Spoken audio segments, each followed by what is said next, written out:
آج کا جو ہمارا درس ہے وہ سورہ فاتحہ کے متعلق ہے۔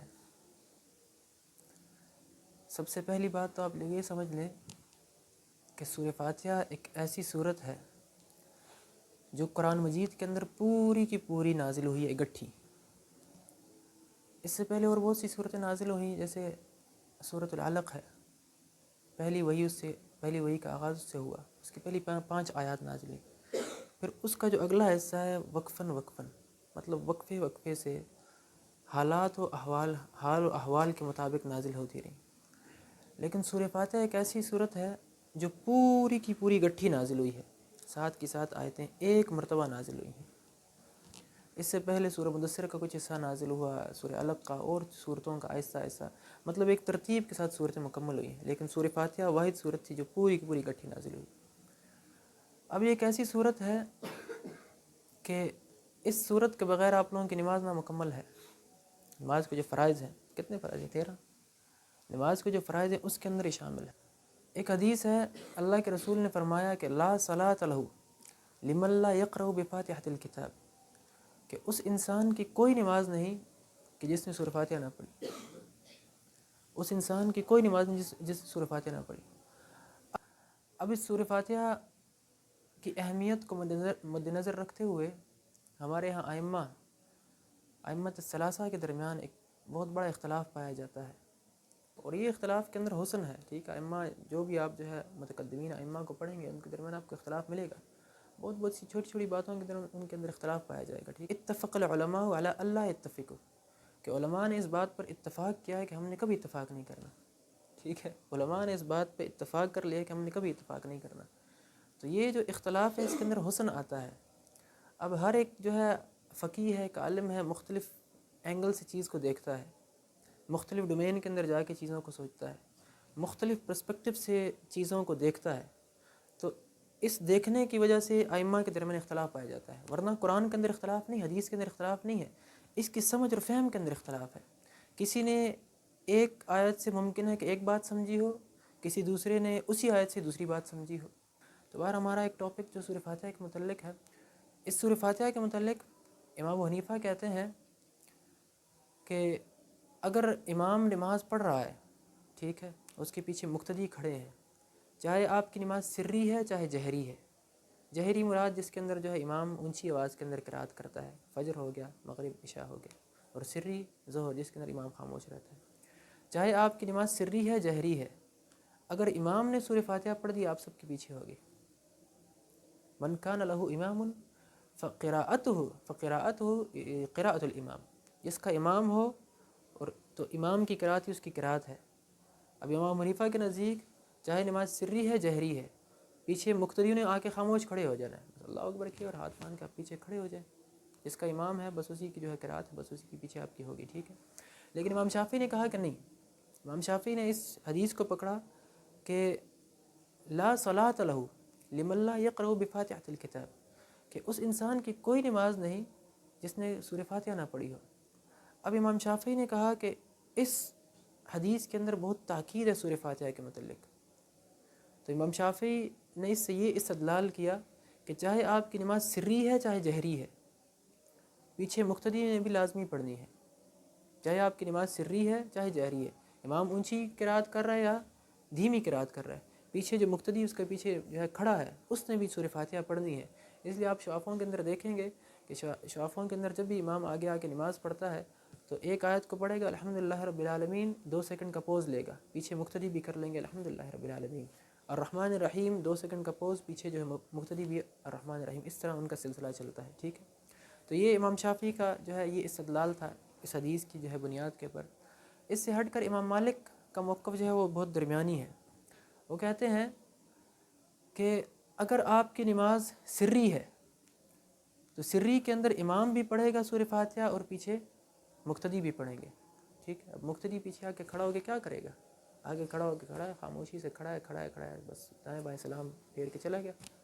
امام مالک نے کہا کہ آپ کی نماز اگر سری ہے تو آپ پیچھے امام کے پیچھے لازمی پڑھیں گے، ٹھیک ہے، خاموش کھڑا نہیں رہنا، ٹھیک ہے۔ اور اگر آپ کی نماز جہری ہے تو جب امام نے قرات کر دی ہے تو اس کے اندر آپ کو قرات کرنے کی ضرورت نہیں ہے۔ ان کی دلیل یہ ہے کہ وَإِذَا قُرِئَ الْقُرْآنُ فَاسْتَمِعُوا لَهُ وَأَنصِتُوا، جب قرآن کو پڑھا جائے تو اس کو خاموشی سے سنو، لعلکم ترحمون، تاکہ تمہارے پر رحم کیا جائے۔ تو قرآن کو سننا واجب ہے۔ اب ایک امام جو ہے قرات کر رہا ہے، ٹھیک ہے، اس کے اندر آپ اپنی قرات کریں تو یہ قرآن کے اوپر، قرآن کے اندر قرآن ہے، نور علی نور، قرآن کے اندر ایک اور اپنا قرآن آپ پڑھ رہے ہیں۔ تو امام مالک کا موقف درمیانی ہے کہ آپ کی نماز جو ہے سری ہے تو اس کے اندر آپ پیچھے پڑھیں، امام کے پیچھے، خاموشی سے کھڑا نہیں رہنا۔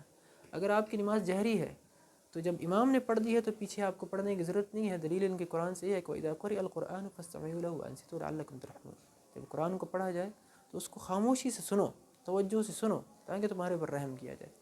اس سے ہٹ کر ہمارے ہاں سلف ہیں، ہمارے ہاں جو اہل حدیث ہماری جماعت ہے، ان کے درمیان بھی جو ہے اس طرح کا ایک موقف پایا جاتا ہے جو امام شافعی کا ہے کہ آپ کی نماز سری ہو چاہے جہری ہو، اس کے اندر جو ہے مقتدی نے پیچھے پڑھنی ہے۔ اب ہمارے احناف کا موقف کیا تھا، ابھی آپ کے سامنے واضح کر دیا کہ پیچھے جو ہے مقتدی ہے وہ پیچھے جو ہے ہر حالت کے اندر کھڑا رہے گا، ٹھیک ہے، ہر حالت کے اندر کھڑا رہے گا، چاہے سری ہے جہری ہے۔ لیکن بہت سے احناف ایسے ہیں کہ احناف ہونے کے باوجود بھی امام مالک کے موقف کو اپناتے ہیں۔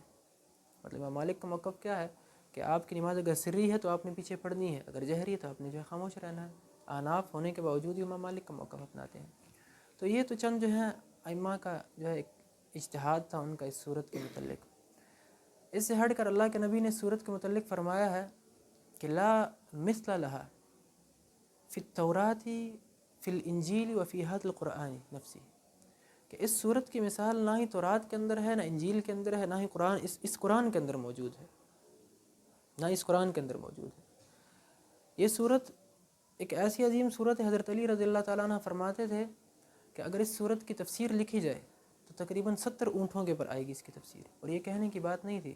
حضرت علی رضی اللہ تعالیٰ عنہ نے ایک مرتبہ اس صورت کی تفسیر بیان کرنا شروع کی تو بسم اللہ کی بے کے اوپر پوری رات گزاری ہے، بسم اللہ کی بے کے اوپر پوری کی پوری رات گزاری ہے۔